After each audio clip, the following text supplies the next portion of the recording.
Oh yeah, and it's totally going to be at the hands of Zaya. This episode definitely showed that it's not going to be how we thought it would be through a hacking. It's going to be Zaya directly doing it to her. Okay. Well, because we know Zaya now made both satellites, not just the Ark, but the other satellite as well. So they pretty much have a backdoor into every human gear interface system. Wait, Zaya made the current satellite as well? Yeah, it was a very small snippet, but he told Yua that he had helped make it. Hmm. I mean, it would explain why before the arc showed up, how they found Hirobi and Jin. I mean, it does make it. Things do add up with that. It would explain what Well, happened with the assault power up. How right. Ark made it, but Zaya kind of intended it for Aruto. Oh, that is a good point. I was gonna say like technically Jin is from like we don't know about well not Jin. Hirobi is from Daybreak, so like he's from the original run. Right, which Zaya was Right, right. involved in. Yeah. Zaya was the one who basically they're all Yeah. because of the arc. Zaya fed the Ark information about all of humanity's greatest disasters and all the horrible Yeah. things humanity has It done, basically turned it like into Skynet. like World War II, the Spanish Inquisition, the Brady Bunch reunion, all of it. Oh wow. Fuck, that was Along good. with all of our crimes and criminal history. Well, I Like, mean, clearly that reunion, but um, whoa. but I mean, it fully sets up that Zaya is obviously the big mastermind behind everything, and Right. I mean, the fact that he's dealing with uh both the Progress keys and the Zetsumarais keys. yeah, especially because like it's weird because comparing to X8, it's not like Dan where it's like, oh shit, accidentally I created the Bugster problem, right? Or like exacerbated it. Whereas like Zaya is like, no, he clearly had a plan, and he's like, fuck it. For me to take over the Earth, I have to make Skynet and be the savior, right? I'm like, what the, like, okay, that's a very shocker plan, because like, holy shit, like they've been throwing so much shocker like references, like with the belt and like there was a lot of fucking throwback Showa imagery in this episode, but that plan is so batshit insane that only like somebody working for Shocker would come up with something like that. And now we have the connection. Right. Right. Now it'll make sense when for some dumbass reason episode 38 will involve fucking Shocker. Oh I could see Jesus! it. I was just Seriously? about to say, I'm just waiting for Shocker to show up now. Oh. Because yeah, she's now been through two different series, and Shocker has shown up in both. Yep. Nice. More I mean, than like, one. yeah. Honestly, this is weird. Like, technically, Foundation X would be perfect, but this is kind of a new world. So, like, Foundation X has kind of been tossed away in So, the last couple of years. Foundation X had their era to establish themselves, and they failed. Yeah, I mean, the thing is, like, I'd be totally fine if Foundation X is just for like what sets up the damn like crossovers for the app. Because I'm like, all right, fine. They tried to take over the world. They didn't succeed. Shocker came and kicked their shit in. Somehow, even though Shocker's a complete mess. But like they just facilitate the crossovers now. I'm like, all right, fine. That's totally fine. Shocker actually just showing up is like, yep. in this insane world where you can launch a satellite and no, it didn't get corrupted. It literally, you designed it to be Skynet. It's like, well, shit. Yeah, of course Shocker will show up in here. Well, yes. I mean, they've got to find a way to shoehorn in the luchador Nazis. And for no reason at all, the sudden time train will appear too. Well, that makes sense. I mean, Deno and Shocker go hand in hand. I mean, you're not wrong. I mean, for a stretch of movies, all the crossovers had like Deno. I'm like, God damn it, Deno, stop fucking up the timeline. And Also, that shit didn't stop because the fucking last one involved Deno. yeah. The funny thing is, okay, you're like, oh, luchador Nazis, right? That's the Mexican branch. That's not Japanese Shocker. But I it know. exists. But they're the only It's a ones that are around thing anymore. that they did. And they're in continue every to one. Every do. time he appears, you got the Mexican Nazi. Yeah, Shocker. And they all make the same sound regardless, so Yeah. Yeah. Anyway, let's keep. Okay, so we have our final battle against Metsubo Jinrai. Aruto versus Jin. Awakened Jin. And he unlocks Shining Assault Hopper's secret move. A bunch of drones that fly around him and help him shoot the bad guy. shining crystals. So, what did you guys think of this final battle? Pixie? I liked it. I thought it was really intriguing, even though a little funny that it's literally just a shining crystal attack. Here, look at these pretty diamonds that fly around and deflect all your attacks from me, so I can hit you.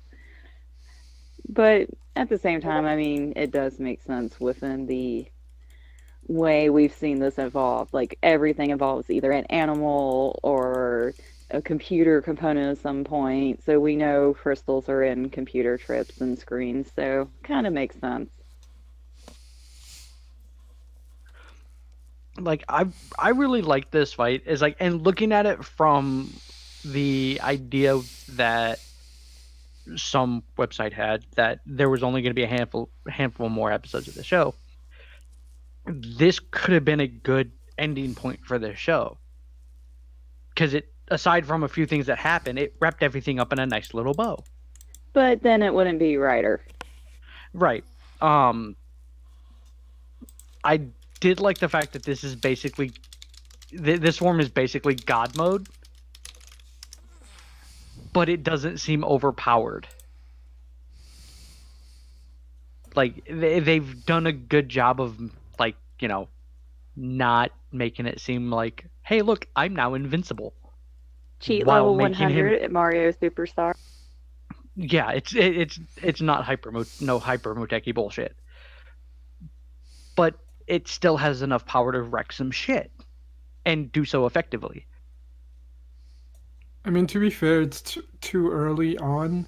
Like, this is kind of the mid-season power-up. I also do like this form. I also like, you know, whenever it powers up, it's like, oh, it zooms in. It's like, oh, right, the typhoons there on the belt and everything. I'm like, nice throwback. This fight was great.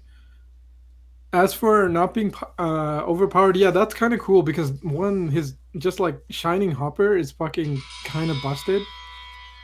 But to like depower it and say it's like, well, why aren't you using this form all the time? It's like, well, the secondary writer needs a power up form too, asshole, right? Well, just Right. in terms of it being like his Shining Hopper form being overpowered, is like, yes, it was overpowered, but they nerfed it by awakening Jin. Right. And basically now he's got all that learning bullshit that basically supersedes the fact that, yes, Aruto can basically, you know, magic his way to victory. I mean, to be fair, like Arto's a little predictable, and that's I think what they're trying to go for is like, well, Jin can learn or react fast enough that he can like outthink where Arto's gonna attack from. which is fair. Um, Also, like, yeah, it's nice that it's like, yeah, he has a stronger form, but he can't use it because, well, the secondary rider needs his power up too, right? Like, if we really need it, then he'll give it to you, maybe. But Right, we don't need because it most. uh, Fu is basically, no, fuck you. This was on my shit. It's mine. Yeah, yeah, Stop taking it off of my key. right. I also, yeah, as for the power up itself, like, oh, I see why it's called like Shining Hopper because it has the shining mode built in. Um, then I'm like, oh, nice. It's the most overpowered shit of all time. Look, it's Toei's BS meets with Bandai's BS because they're fin funnels. And if you know Gundam, you know those things are like the most busted bullshit known to mankind. Um, like Unicorn's whole thing is like, oh shit, all the fucking new types are using fin funnels. Hey, guess what? I have this tech that just deactivates that shit and makes it mine now. So basically, those like glowing projectile things that do anything, that's pretty much like in Universal Century, like late Universal Century in Gundam. Most Gundams are so OP because they have that shit. So I'm like, yeah, you're just combining the most OP Bandai shit with the most OP Toei stuff, which is super speed. So like that was such a busted ass form. Um, the one interesting thing in this fight though is like, yeah, Shining Hopper gets like overwhelmed because he's like fighting Jin and like they're pretty even. He might like win. And then like fucking four goddamn mechs show up to kick his shit in. That was insane. Like I was not expecting that. So what it comes down to is that like Awakened Jin is actively a human gear himself. So while Shining Hopper is designed to be able to make the best decisions in terms of the combat, Jin himself is a human gear. He can do those calculations himself. He's not having a secondary machine do it for him. So I think that's what gives him the advantage. Even though Shining Hopper is straight up stronger, Jin has the better tactics until Shining Assault Hopper, or no, yeah, Shining Assault Hopper activates its like energy crystals and is just like, yeah, fuck you. Yeah, so what I'm hearing is in, along with fin funnels, they should have installed the Zero system from Wing just directly into my brain. There you go. And then you would be able to keep up. Just Well, I mean, to be fair, that's technically what the Zero-One driver does. Is it does connect him to Satellite Zaya. for tutorial training. But I mean, it's to the point where I mean, it basically warps his ass back to it this episode to go. Oh no, yeah, no, use this. The fuck are you doing? Hey, why aren't you this using? episode, Hey, why it aren't you did using the go really beyond cool tutorial. features? New user feature detected. Upgrade. Revel up. Oh god. Die. No. Well, with Jin defeated, Arto finally gets his birdie back. Yay! Which was got the sad birdie. is no birdie joke. The arc, however, is not done producing keys, and it is the president of Zaya, I forget his name, who arrives to collect them. And if you're still not convinced he's Thouser, then I don't know what to tell you. Pay attention to scans. Gaiamatsu, that's his name. Okay. Honestly, like, it's interesting because I thought Bowser would have showed up by now, but considering how the next arc set up, I'm like, oh, that makes sense because he's just gonna play it off as like, well, of course I have a driver. The president of Hidan Industries needs a driver, right? So he's just gonna play it off like that, even though, like, yeah, this whole bullshit, like Matsuro Jinrai nonsense, was all just set up for him to get this stupid thing. So, the But the driver that he's going to use is it's like an amalgam of all the three different drivers from Hiden, Ames, and Metsubo. I mean, he built all three. I mean, well, maybe not He, Hiden's I one. don't think he He built built all of all of them. them. Did he? Pretty much everyone that Zaya, Fua, Ames, all of them on that side he built. The only ones that he did not directly have a hand in building were the ones that Isu gave Hedon. Hedon had, I mean. So basically, the only one he hasn't had a hand in is his. Okay, we don't even know that because I feel like in a crossover or something, it's gonna be like, oh right, my robot dad had a driver. Right? If that happens, I'm like, that was before Daybreak. Therefore, like Zaya could have helped build that one. Right? So like we don't know if the current driver isn't based off that one, which isn't based off Zaya's designs. Yeah, right now you really don't know how much Zaya is involved with Hedon stuff. All we know for certain is Zaya worked with Hedon Intelligence back before Daybreak. Zaya created the Ark, helped create Satellite there, and he's created all the drivers for Ames and Zaya that they've used.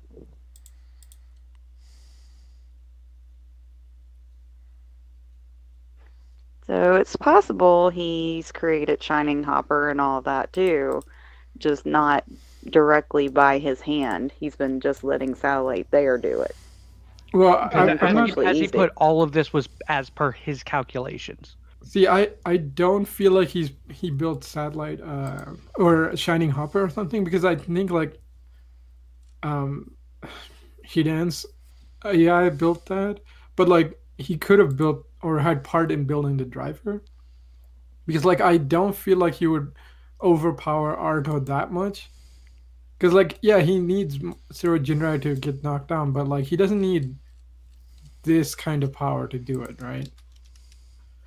Like, and this is the point where we get into speculations, like because, like I said, like everything that has happened from the start of the show until now has entirely 100% been a part of his plan. Or I'm sorry, 1,000% been a part of his plan. Well, I mean, if he shot Arto's granddad or something, then it'd be 1,000%.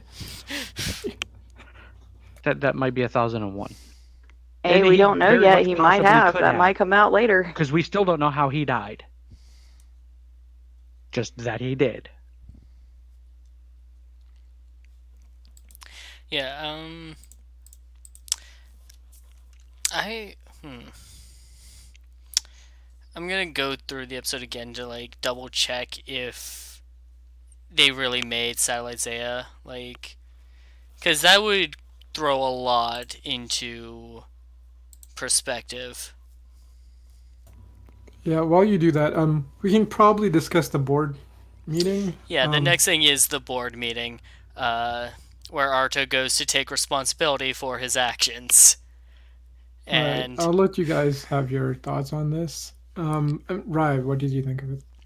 uh, well, I was amazed that everyone came to the conclusion that they did without Aruto or someone needing to make the big speech about exactly that.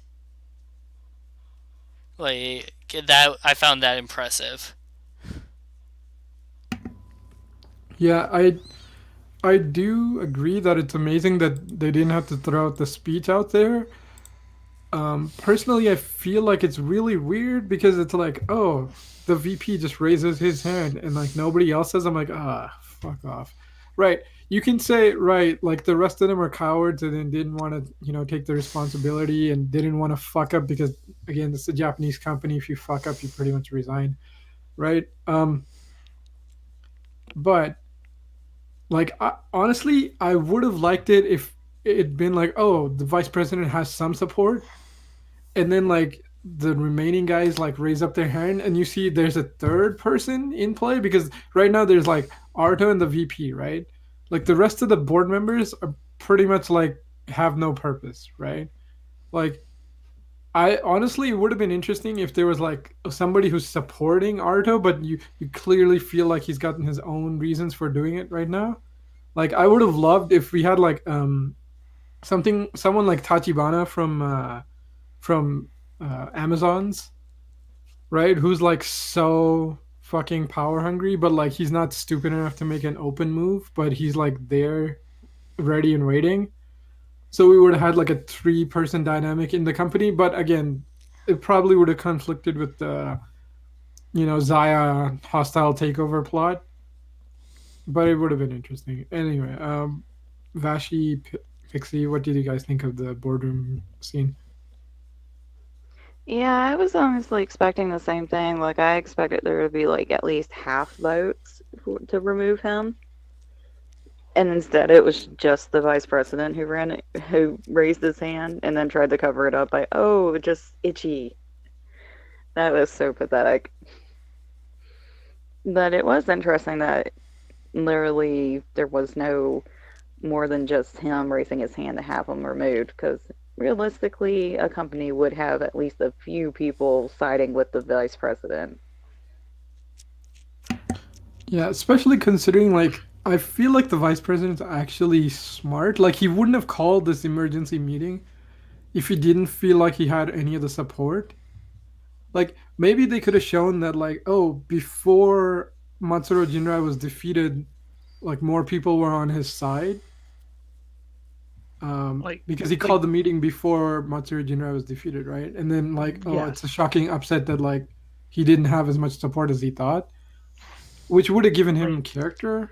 looking back on it, it does make sense that he has no support by that point because theoretically by that point the rest of the board got the reports from Ames that Metroid Jinrai has been defeated because it had, which means Aruto has done his fucking job. Did he? That's exactly what he was in that position to do. So why would they vote him out? Like it See, makes sense looking back at it like that because, well, yes, we have the vice president who's been trying to get him out since the beginning. Obviously, everything was looking and going south, so he called the board meeting. Then Aruto went out, kicked the shit out of Jin, and finished off Metsubo Jinrai. Problem solved. I know what you're saying, but like the Which problem in in the theory, up until the shit later, the second half of the episode, clears Heaton of any responsibilities with the Human Gears going rogue. right, They now had the proof that it was Metsubo Jinrai doing it. yeah, I mean, my only problem with this is it's kind of unrealistic because realistically, like the company stock has been damaged, and two, there's like really bloodthirsty motherfuckers on who should be on this board because giant fucking IT company, right, with a huge monopoly, right? So realistically, like, yeah, it's like, oh, well, you did everything we asked of you, Arto.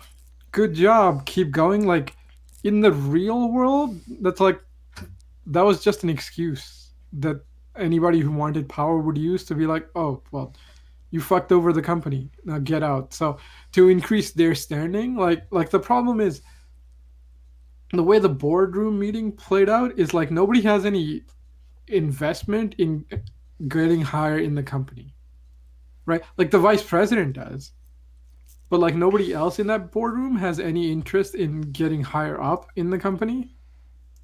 And it's like in the real world, that's not what would happen, right? Like you would at least have a little section that wanted power. So that's what I was thinking. They would have like a third person, like Tachibana hasn't shown up in this show yet. Like imagine another version of Tachibana is another person in that boardroom who wants to be president besides just the VP and Arta, right? So they would make their play, but I feel like the Zaya stuff just forced the boardroom scene to go down. Like, yeah, realistically, it makes sense that it's like, oh, Arto did everything they wanted, so why would they do it? But it's like, in the real world, like, people are invested in the company and they're standing in the company, right? They don't give a shit what Arto does or doesn't do because like, okay, this is one of those writing problems where it's like a character, every character wants something, right? What did the people in that room want? So, Japan, business in Japan cares more about long term investment than short term gain. So, if a business decision will benefit the company and the customers as a whole in the long run, they would rather stick with that. And that is what Aruto has done for the company. Yeah, okay. Also, I would say that I think the boardroom meeting would have been a better scene for Zaya's president to walk in and be like, "Yeah, I'm TOBing this," than The the press conference.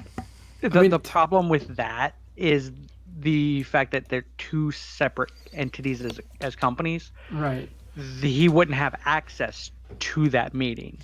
And even if he Like exactly. did, he would have he would be speaking to effectively no one. right. Yeah, Like I mean, it wouldn't have been as effective as an announcement well, if it was it's done in not even the private rather than in effectiveness. public. Yeah, it's not even the effectiveness. It's that like it's a hostile board. They have one, no obligation to listen to you, and two, you just literally announced you're going to hostile take over their company by buying out more stock, right? Like, which means these assholes on the board will lose their jobs, right? They're not going to be like, ah, nice job, Zayas president. I am all for that. Okay, maybe some people will, because they're like, all right, I get a decent card for retiring if I support your move. Like I get a decent golden parachute. Yeah, but Um, we already know he's got somebody in there because he already knew about things going on that he shouldn't have So in previous episodes. I reviewed the scene with him talking to Yua, and he does talk about how he helped create the arc and how he made it evil, but he doesn't say anything about Satellite Zaya in that scene. I thought he did. No. And it occurred to me that, like, the reason why they had Ikazuchi as a spy working on Satellite Zaya was so that they could access it remotely. that's a good point. Yeah, good point. Which in theory they still may have access to because they may have only had him working on it to set that up, and then he was just a sleeper agent. So it was like there could still be access to the satellite itself I think it was without more him like he being was present. just unknowingly feeding them information. Yeah, I know, but I think what Vashi's trying to say is like he set up a backdoor which Zaya still has access to. Like it's that's still a possibility. I'm not saying that it's that's how it's set up. It's like, but there is still that possibility.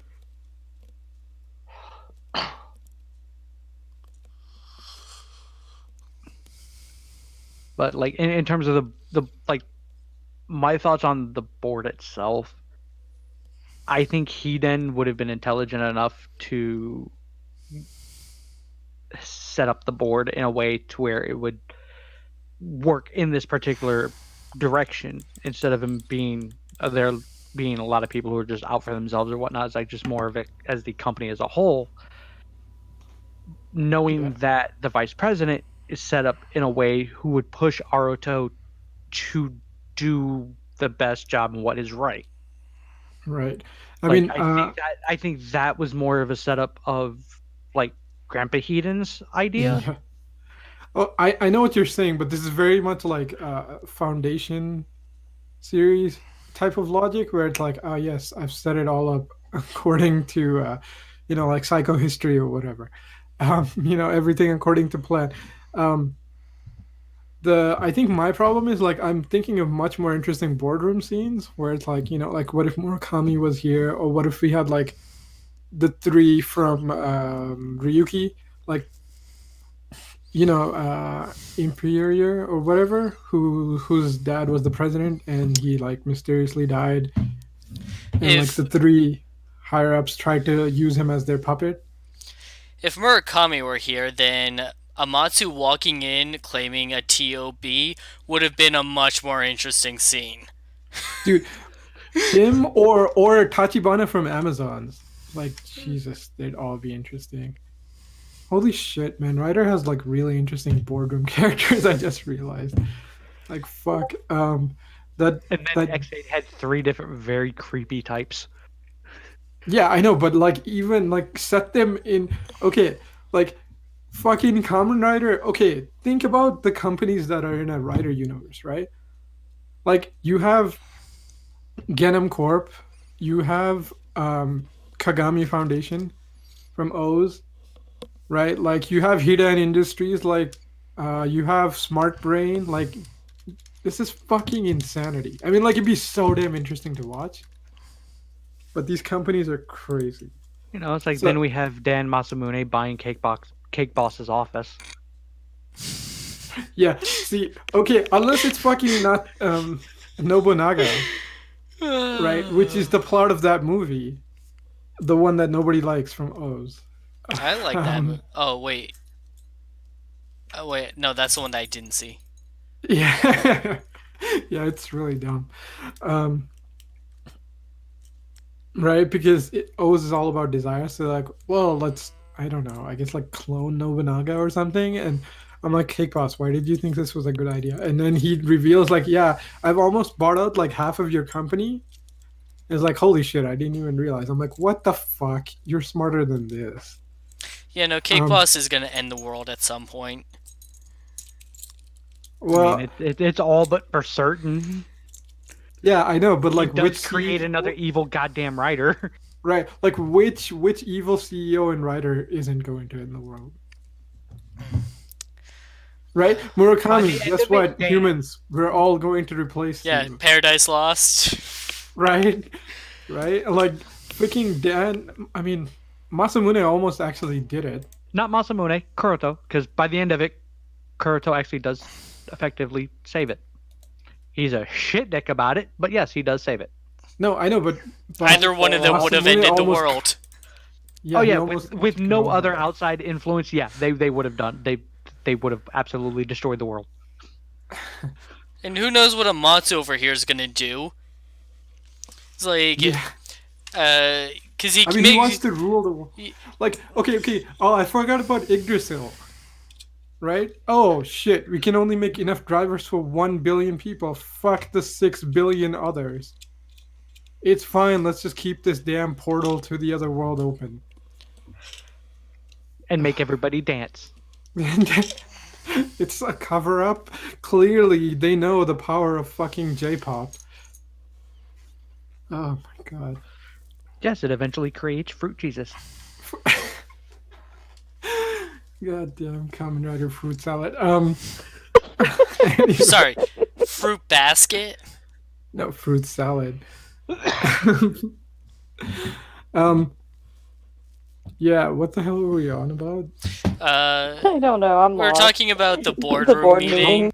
and then we were talking about the conference meeting after there's more terrorist attacks, even though Aruto told everyone the terrorist attacks were going to stop. And then Gaiamatsu just walks in and is like, hey, guess what? Hidden Intelligence can't handle this with their current CEO, so I'm going to buy them out by buying a bunch of stocks, shares, and stuff, and become the new CEO. Yeah, they can't go unchecked, so he's going to keep them in check. And I love... Because nothing about this screams evil to anybody else. Right. But, like... Yeah, this weapons manufacturer is not gonna take over your robotic companion production. Oh, with the hostile takeover, which they announced ahead of time. I'm like, what? Like, can you actually even do that? Because unless like the only way this goes forward is if everything goes to your plan, in which case like I'm pretty sure you're gonna get investigated for like insider trading or some shit. Because like it's a publicly traded company, why would they sell their stock? I get that their stock is low, but like why would everybody just hand over their stocks to you now? Pay them lots of money. No, I know, but Threaten like them. but they announced their thing. Like if they did it in secret where they're buying it like using like shell corporations or something, it's like all right, that makes sense. But like it's like suddenly Apple stock is really low and then Google shows up to buy like 80% or like 60% of their stock. Like you have Apple stock. Yeah, you're gonna make money, but are you gonna sell it to Google? Especially when Google announced it, like, okay, one, that's like a monopoly problem. Two, it's like insider Hashtag trading Disney. because. Sorry, go ahead. Disney. Right. Yeah, the Disney thing is so fucked up too. Um, but the thing with Disney is like they didn't go and like, oh right, Fox, you're in like trash right now. Hey, everybody, sell your stocks to me. What? Because I'm gonna take over. And it's like, no, the shareholders of Fox would. I mean, like the general shareholders of Fox would not have done that. But Fox is not that kind of publicly traded company, whereas Hidan is. So that's why I'm saying like it's like if Google showed up to buy Apple, like you're not gonna get a majority share if you announce it beforehand. The only way it goes according to your plan is like you've rigged the system enough to do it.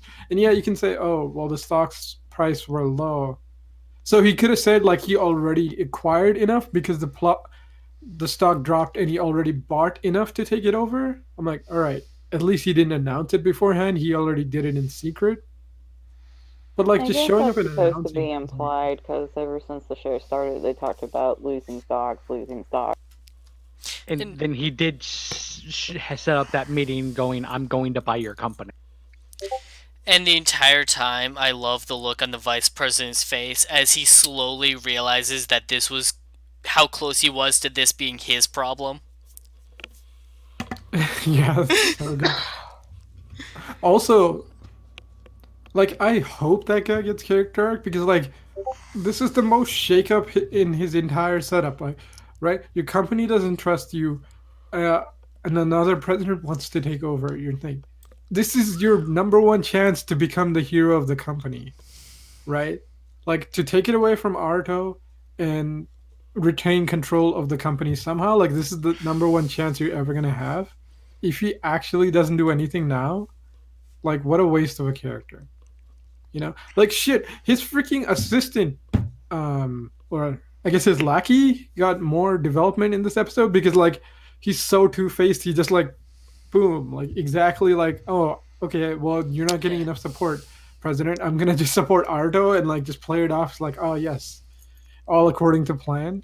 Like at Uh, least I gave him character. I'm expecting with the whole TOB situation for that to turn into genuine support for Arto. Like, no, no, no. No one's going to take this company from you except for me.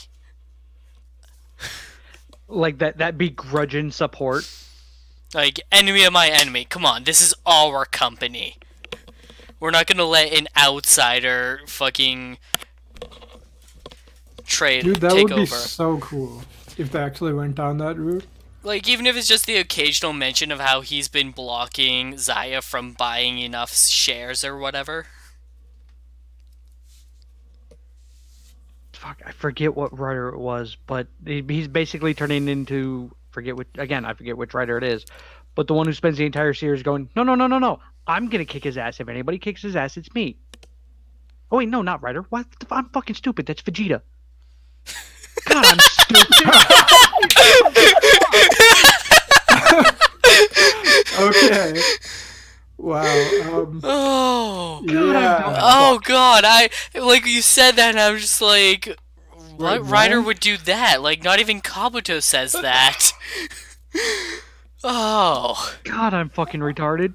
I'm like there's I was some thinking sections. maybe Drive with Chase and Go, but then it's like, no, he don't say that.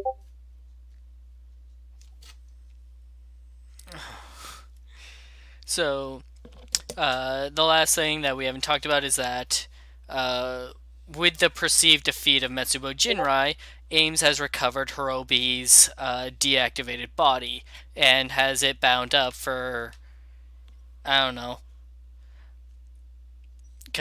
But Well, they said they tested it every which way they could, but like nothing useful came out of it.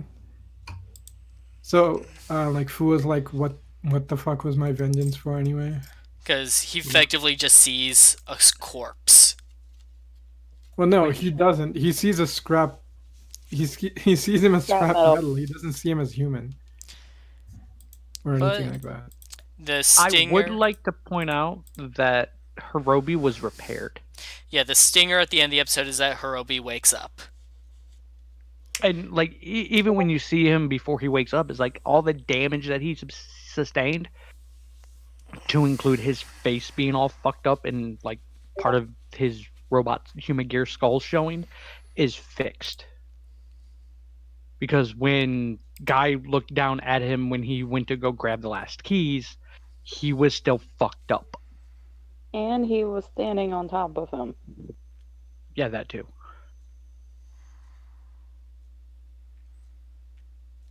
Yeah, so I didn't notice the repair, but I'm like, at first I'm like maybe they just forgot the makeup and stuff, but I'm like Not they would plugged in. remember the ears. Yeah, so that's weird.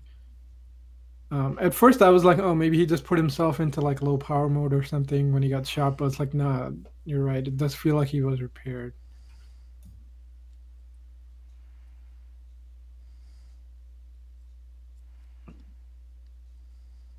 And then we have it was early in their episode, but basically right before the human gear goes up, human gears start rampaging again. That the president of Zaya guy told you is like, yeah, no, Metsubo Jinra is not going anywhere. And then Yeah, he we see the basically human just gear. He basically goes, yeah, I'm the bad guy. right. He just confesses, and then like you pretty much just becomes his assistant, which is fucking weird. Like I feel like she wants to quit like super hard, but like she's waiting for her time. I'm like, what are you waiting for? Like, I guess maybe Well, because like, okay, you're gonna double cross the So villain when he just told you so for that Yua, he's the villain. that entire scene is her going, "Wait, are we the baddies?" Yeah.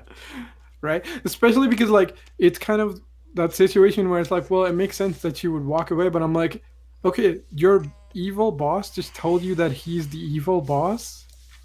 Like, you think he's gonna let you walk out knowing Oh his yeah, no. secret? He made it very clear he intends to take her to the top to reward her loyalty. Right. So I'm like, if you walk Wow, out that door, wow, you're gonna wow. get shot.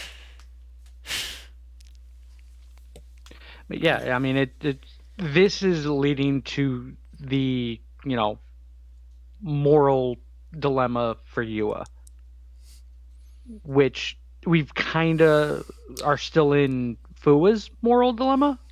Right. Like earlier I was saying how I suspected Yua would embrace like the evil and become one of the villains, but she's gotten character development since then that suggests that she doesn't want to do that. Like I I feel like see. Lewis is pretty much over, especially with this episode where he's just standing there and he's like, all I see is scrap metal. Well, I mean, And what was I hating? I think we're Fu is coming pretty much done with his. right. But we're coming up on the tail end of it, of him embracing whichever ideal he ends up embracing, which, let's face it, is most likely going to be, fuck it, human gears aren't bad. Because if this goes the go route of I hate Roy Mutes for the entire goddamn series, I'll be a little disappointed. Because this very, very much signifies like the tail end of it. Yeah, I think his development going forward is going to be more like he was holding on to his anger, but there was nothing to really let it out on. Like, his anger wasn't. I don't know what I'm trying to say here. The more it was misplaced. Yeah, I mean, Fua's continuing new plotline is him just going to therapy for anger management. No, and but learning like, how to open a key. not to blame an entire group for like one For small actions that faction's like and actions. that weren't their doing. Right, especially because they already beat the guys who were at Daybreak. Like they literally killed all the human gear at Daybreak Town. At this because like point, like there's none left. right, it's like, and we're getting to the point where it's 100% out in Yeah. the open that Zaya is the one behind it, which will focus him more on the go. Okay, so the humor gears weren't bad, but the shit dicks who made them, Right, like once he learns that it's the Ark that's controlling the Humagear, and that it which is was controlled by Zaya. once he learns that Amatsu was the one who made the Ark evil, Fu is gonna have a lot of regression to get out. Yeah. Also, like, how old was that kid when he when he infected Ark? Oh, Because he's like, oh, that's 12 years ago. I'm like, what the fuck? I mean, yeah. like, he Fu looks was in like close. school when Daybreak happened. I mean, to be fair, Dan was a child when he Right, infected right. the I know, world with the but bloodstream Dan, virus. yeah, except Dan built it, right? Whereas, like, Hidan, like, why was Hidan and Zaya working with a child? Especially I because, like, Zaya is a military contracting company. Whereas, like, Dan, I mean, whereas in X8 it's shown that Dan is the mastermind behind Genom Industries' Genius Games. Like, his dad doesn't have that much talent, right? But, like, Zaya and Hidan are two giant companies, right? Like, what is this kid doing? like it could be set up in the similar method of Hiden slash Genom Corp in the aspect of, hey, my dad worked for the company, so I went to work with him. And I'm just a very, very big genius, Yeah, no, so I helped. he did, like, Amatsu did inherit Zaya from his father, so he probably was just like on a tour, like, hey, check out the new satellite we're building, son, and then he slips a copy of Inglorious Bastards in the computer. Along with the Brady Bunch um, reunion. God damn. We're And the never Black letting this go. Plague. It's, oh man, make this a meme. What did Zaya's president put in? Into What the is the arc most to make evil it. thing in history that he Well, could? We already know. Ivan Ooze told us all. Michael Jackson. It's everything Uh. Ivan Ooze missed. God damn. Oh fuck! Somebody make this a meme. Thank This you, is too Rye, good. for that joke. I've been waiting 2 weeks to make that joke. Nice, nice. All right, meme lords of the Riderverse, get to work.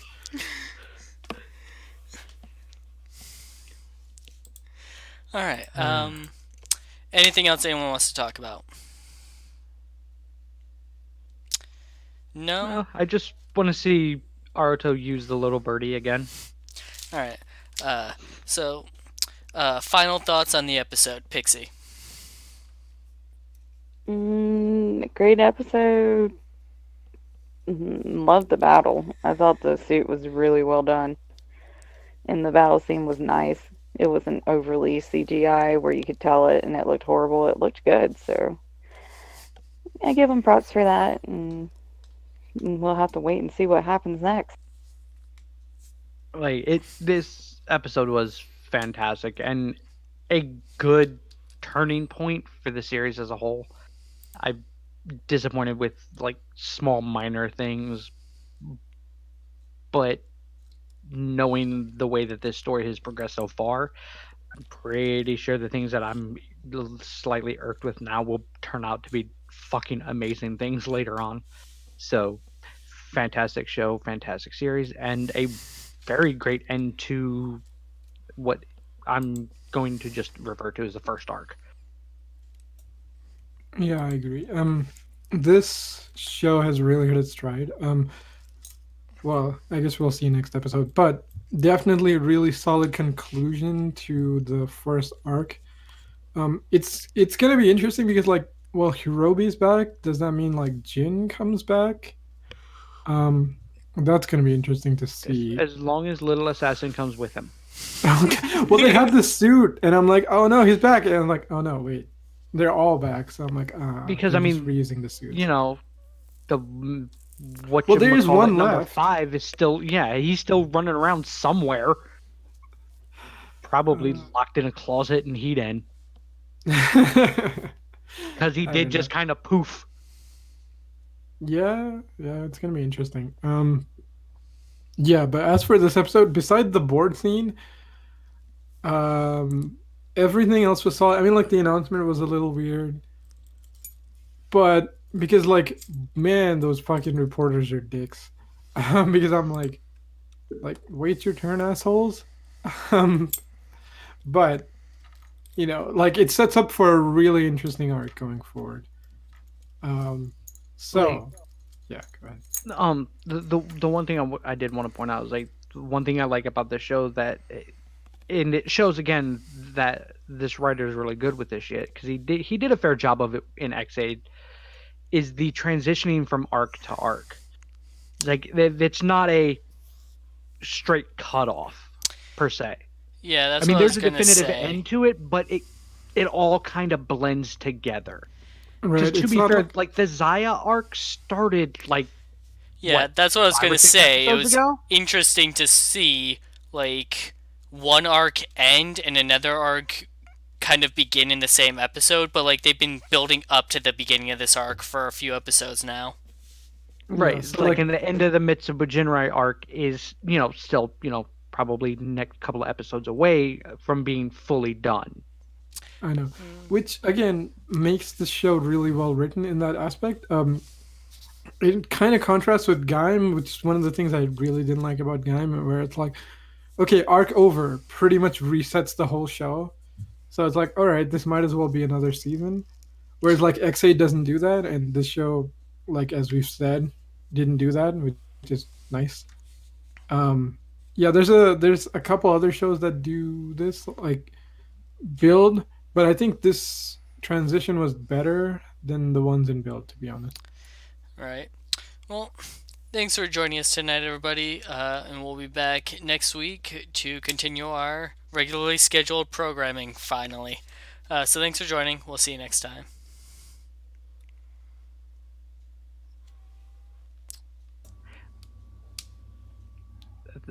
Thank you all for joining, and we will see you next week. Yeah, thanks for listening, everyone, and we'll catch you next time. Bye. Happy New Year.